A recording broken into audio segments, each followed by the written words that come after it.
Over 1,200 years ago, the Prophet Andraste rose in the Ferelden Valley singing the praises of her god, the Maker, and led a great host to shatter the power of the ancient Tevinter Imperium.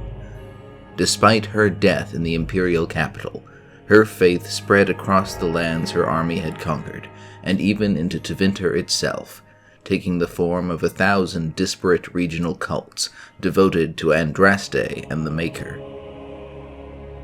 The better part of 2 centuries after Andraste's death, a prince of the fractious Syrian tribes of Orlais named Kordillus Drakon set out with his armies to unite his people politically and spiritually. Orlais was split among constantly squabbling tribal city-states, each with their own interpretation of Andraste's teachings. Drakon was a fervent believer in the Maker, and held that Andraste herself had visited him in a dream when he was a child, to task him with redeeming the world. In 15 Ancient, he ordered the construction of a great temple devoted to the Maker in Val Royeaux, declaring that by its completion he would have brought his Andrastian faith to the world. A few years later, in 12 Ancient, he wrote the Canticle of Exaltations, recording his visions of the Maker's return to the world. By the time the temple was completed in 3 Ancient, Kordillus had conquered Orlais by the sword, and in the process wiped out the independent cults of Andraste and the Maker. Neither Andrastian heresy nor any lingering older faiths of the Syrian or Alamari peoples were tolerated within his empire, and so Kordillus Drakon was crowned the first Emperor of Orlais in the grand temple he had built. His first act was to create an establishment of religion to lead the singular faith of his empire, the Chantry. To lead this faith, he created the office of the Divine to serve as the Chantry's leader and luminary of the faith. The search for the right person to fill this role took 4 years, but eventually Olesa of Montsemard was appointed to the role in 1-1 Divine, the first year of the Chantry Calendar that is used throughout Thedas, save for Tevinter. Not only was she a deeply devout missionary of Andraste's faith, she had previously been the only female general in Drakon's armies. For both these, she is remembered as the warrior priest. As became customary from then on, she took on a new name as Divine Justinia I, named for a Justinia that was a close disciple of the prophet during her life. As Divine, Justinia compiled the beliefs of the Chantry into a single religious text, the Chant of Light, incorporating canticles dating back to the days of Andraste herself and others, including Emperor Drakon's own revelations. This chant has survived mostly unchanged through the centuries. Canticles considered outside the canon of the Chant of Light are called the dissonant verses by the Chantry. Let us pause here to discuss the beliefs of the Chantry. In many respects, their central beliefs were not so different from other cults of the Maker it displaced. Put briefly, they believed that the Maker had created the world and all within it, and that men had strayed from the Maker by worshipping false gods, especially the dragon gods of the old Tevinter Imperium, and so the Maker had abandoned the world. This was the first sin. The hubris of the Magisters that attempted to invade the Golden City and usurp the Maker was the second sin, and led to the creation of the Darkspawn and the Blights. Then the Prophet Andraste drew his gaze back to the world and begged the Maker to return, to which he promised he would one day when all voices turned to him as one. They believed that Andraste was raised up as the bride of the Maker, and that she intercedes with him on the behalf of the world and all believers, hence the miracles that supposedly accompanied her invasion of the Tevinter Imperium, what the Chantry calls the First Exalted March. There are some points of doctrine that define the Chantry more specifically. For one, the betrayal of Mafarath, Andraste's earthly husband, and her subsequent death, is viewed as a stain upon all men by the Chantry. Thus, only women are able to join the priesthood of the Chantry, much less become divine. Men are allowed only some scholarly and bureaucratic roles. The Canticle of Matharath, a collection of verses that ultimately describes his forgiveness for his sins, is considered to be a dissonant verse. More controversial is the Chantry's attitude toward magic. The Canticle of Transfigurations, said to be the prophet's own words as set down by her disciple, the original Justinia, includes this commandment: "Magic exists to serve man and never to rule over him. Foul and corrupt are they who have taken his gift and turned it against his children. They shall be named Maleficar, accursed ones. They shall find no rest in this world or beyond." The Chantry's interpretation of this commandment is that mages, those gifted with the power to wield magic, should be denied every opportunity to wield power in the world. They should not inherit titles or estates, and any exercise of magic save for kindling the eternal flame that burns in the braziers of every Chantry is forbidden. So too did the Chantry view any matter concerning the fate and influence of spirits with great suspicion, especially as such with a desire to experience the world would seek out mages as a means of entry. Ultimately, however, the Chantry's edicts on the matter were impossible to enforce. This state of affairs would not last long, however.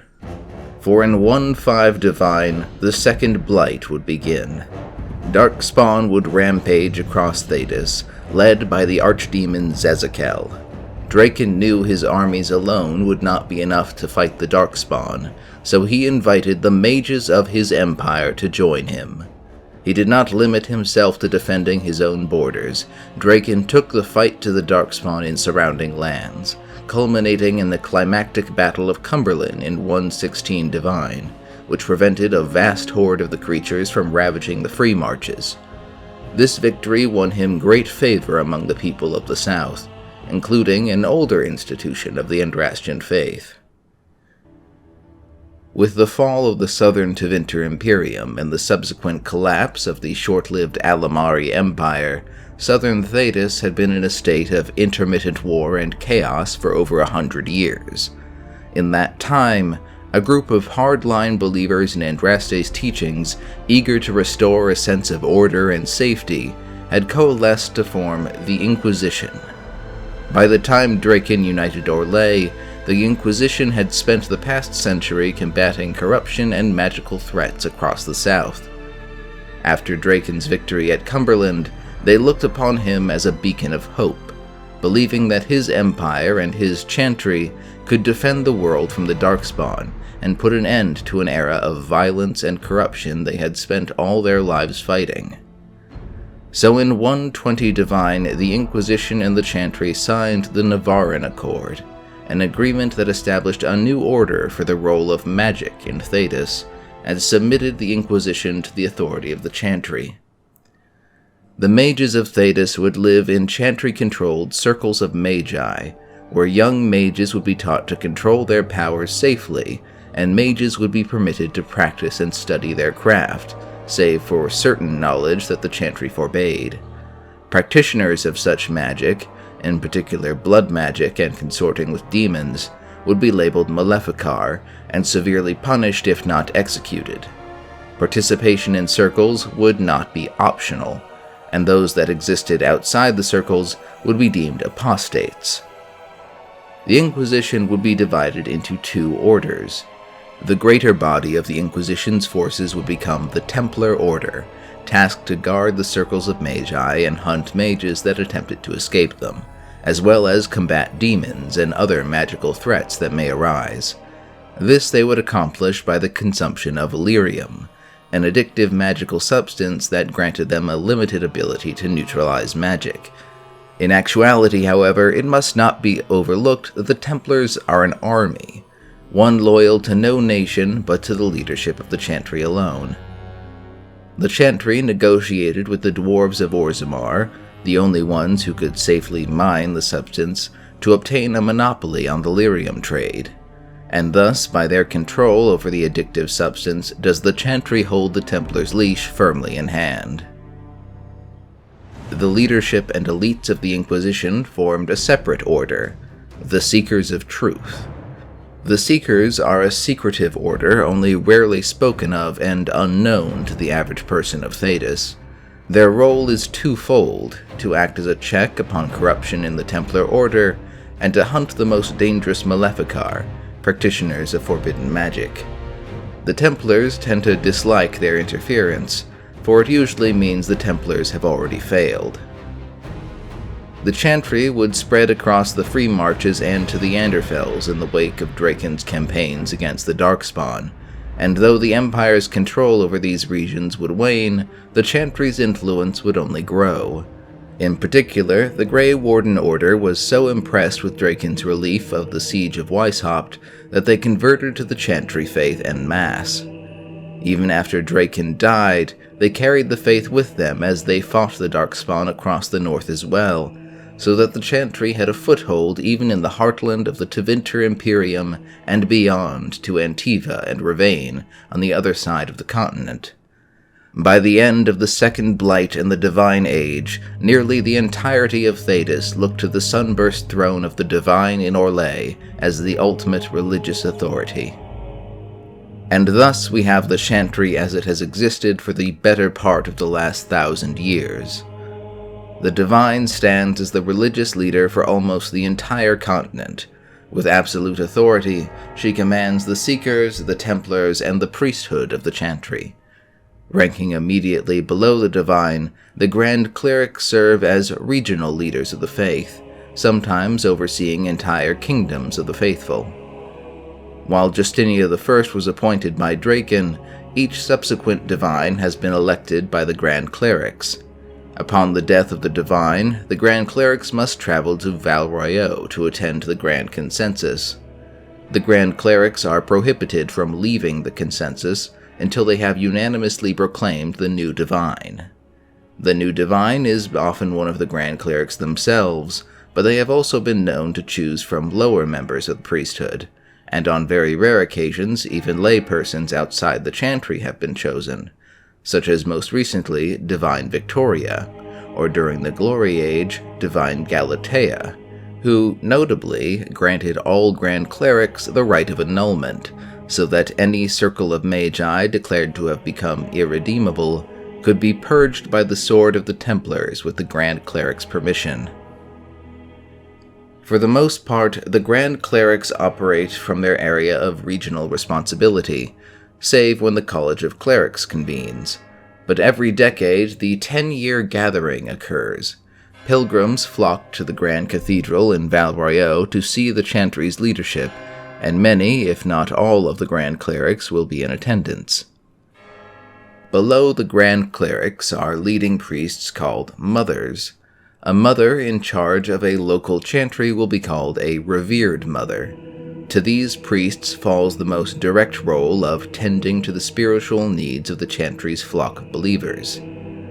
Serving below the Mothers are the brothers and sisters of the Chantry's rank and file, brothers being the highest religious title a man may achieve in the Chantry. Of these there are 3 types.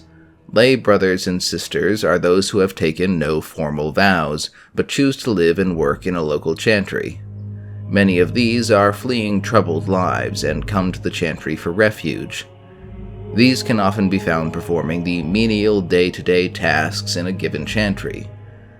Those lay brothers and sisters who choose to take religious vows become the Affirmed, and are allowed to live lives of quiet contemplation, no questions asked about their past.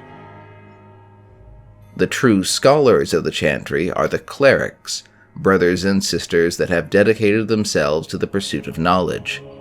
These maintain the Chantry's records and produce scholarly works that are shared across Thedas, most famously in the Dragon Age being the works of Brother Genitivi.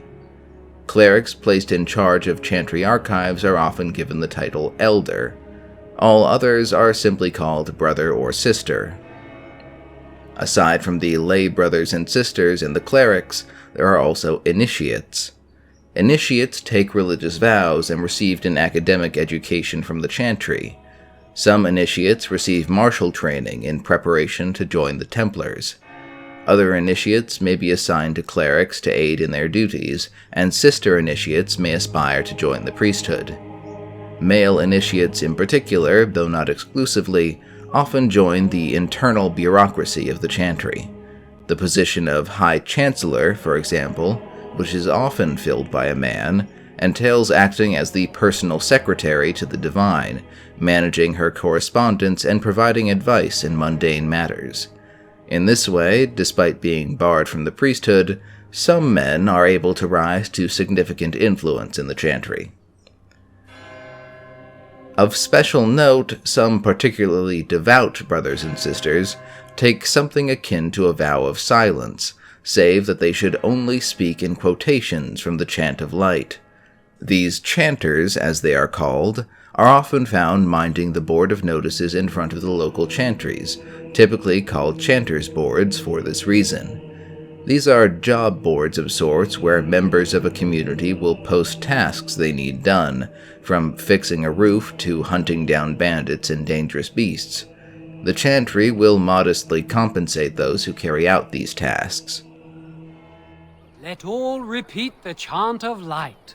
Only the word dispels the darkness upon us. He can't answer you. He's Chanter Devons. One of them that can only say the Chant of Light. His board has letters of good deeds to be doing. My father fixed Widow Allison's roof once, and the charter paid him, he did. A learned child is a blessing upon his parents and onto the Maker. Unless it's the Chant of Light, no. And so Rajmael in the heathen temple recanted. Speak only the word, sing only the chant, then the golden city is thine, spoke Andraste. The calendar used by most of Thedas is also managed by the Chantry. They track time in 100-year periods called ages, each of which is named according to omens or significant events in the final years of the previous age. The Tower's Age was named for the completion of the Grand Cathedral in Val Royeaux, for example. The Dragon Age was named for the notable resurgence of dragons, previously thought to be near extinction. The Chantries provide many services to their local communities, caring for the sick and providing alms for the poor. These activities and other functions are funded through donations and tithes demanded of estates in the vicinity of a given Chantry. When a follower of the Chantry dies, like most followers of Andraste, their bodies are burned in remembrance of Andraste's ultimate fate, when she was burned in Minrathous and her soul was raised to the Maker's side. Certain figures are proclaimed to hold a special place at the Maker's side by the Chantry. Those who fall in exalted marches are venerated as the Exalted, as they give their lives fighting for the Maker and Andraste. Individuals who are deemed to have performed exceptional service to the Maker, usually in spreading the Chantry faith, are raised as the Anointed. Kordillus Drakon himself is among the Anointed for founding and spreading the Chantry. The founder of the Kingdom of Ferelden, King Calanhad, is also one of the Anointed, for adopting the Chantry as the official faith of his newly formed kingdom. Despite its long-standing influence and power, the Chantry has faced a number of existential crises. The first came scarcely more than a century after the founding of the Chantry. For the better part of that century, tensions had been building between the Empire of Orlais and the elven land of the Dales. Though the land had been granted by Andraste's husband Mafarath, and many of the elves held the prophet in high esteem, they were very suspicious of Orlais, which they regarded as no better than the Tevinter Imperium of old. For their part, the Orlesians resented the elves for their failure to provide any aid as the Second Blight ravaged Orlais, as well as the worship of elven gods. False rumors spread of human sacrifices, and some humans killed elves in the borderlands. The elves expelled Chantry missionaries and, according to the Dalish, Templars followed to enforce the Chantry's will, but it was ultimately the Dalish that launched the first full-blown invasion after a misunderstanding led to the massacre of an Orlesian village. The elves enjoyed great initial success and sacked Val-Royeaux itself, at which point Divine Renata I called for the very first of the Chantry's exalted marches in 210 glory, rallying all the faithful for a holy campaign, though in practice only Orlais participated. Within a few years the Dales had fallen, and those elves that had not fled were forced to convert. These events provoked a change in Chantry doctrine. The Chantry now taught that elves were further from the Maker's grace, and formally barred them from the priesthood. Images of Andraste's elven ally Shartan were destroyed or modified to hide his ears, and the Canticle of Shartan was declared a dissonant verse. A few centuries later, a schism would occur between the Chantry leadership in Orlais and the Chantry in Tevinter, particularly over their lip service-only adherence to the Chantry's teachings about magic, mages being the ruling class in Tevinter. This conflict culminated in the Divine declaring all Tevinter clergy to be heretics, and the Tevinter priests electing their own Divine of the Imperial Chantry, reigning from Minrathous. Throughout the rest of Thedas, this Tevinter Divine was soon called the Black Divine, while the Orlesian Divine was sometimes called the White Divine.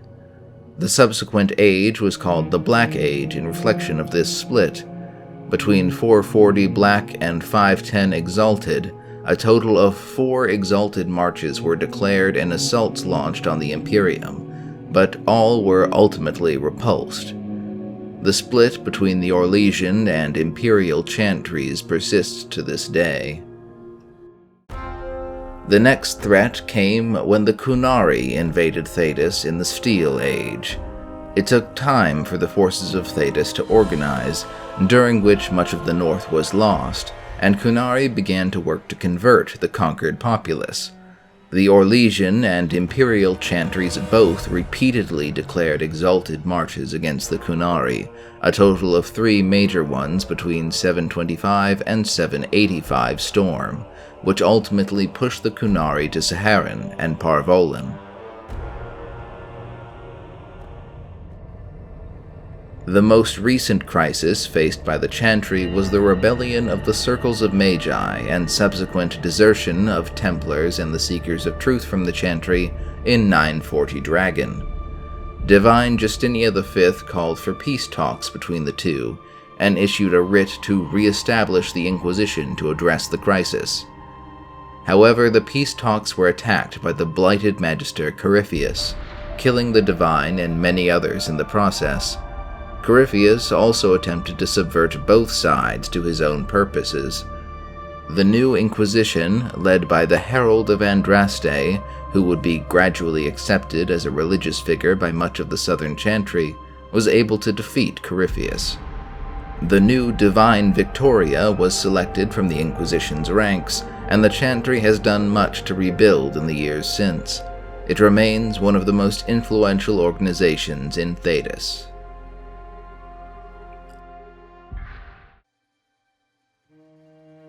An addendum, addressing the relationship between the Chantry and the politics of Orlais. Though the Empire hasn't directly governed the Chantry since the days of Drakon, and the Divine is ostensibly above the many conspiracies of Orlais' grand game, in reality the Divine is one of its most influential players, and the Chantry has generally acted in line with Orlesian interests. It isn't at all unheard of for the Divine to employ many spies and hidden agents in Orlais and beyond. Notably, the Exalted March on the Dales was in response to an invasion of Orlais, and only Orlesians participated in it. The Chantry leadership in Val-Royeaux may have felt legitimately threatened as the city was sacked, but the end result was the absorption of the Dales into Orlais. Members of the Chantry have been known to work against Orlais' influence from time to time. At the end of the Blessed Age, as Ferelden was fighting for independence from Orlesian rule, Grand Cleric Branach of Ferelden declared the Orlesian King of Ferelden, Megrin, to be a dangerous tyrant, and the rebellious Prince Merrick to be the true king of Ferelden. However, this was after Megrin had repeatedly spurned her advice and proven to be plainly incompetent. He had also ordered her to declare Merrick to be a demon, which was perhaps too far. This could be seen more as an effort to save the Chantry's credibility with the Ferelden people. A more dramatic example is the conflict between the Viscount of the city-state of Kirkwall and the Emperor Florian some years later in the Dragon Age. Viscount Perrin Threnhold used the Great Chains outside Kirkwall's harbor to block the most navigable portion of the Waking Sea and charge Orlesian ships exorbitant fees. Florian was a personal friend to Divine Beatrix III, and asked her to use Kirkwall's large Templar garrison, the biggest armed force in the city, to pressure the Viscount. The local Knight Commander refused, but the Viscount was sufficiently spooked to organize an attack on the garrison, and the Knight Commander was killed. This sparked a series of battles culminating in the arrest of the Viscount. The new Knight Commander effectively became a kingmaker, appointing a new Viscount, making it clear that the Templars held power in Kirkwall. Such open uses of the Chantry's influence and the Templars' military power are unusual, but a good reminder of what they're capable of.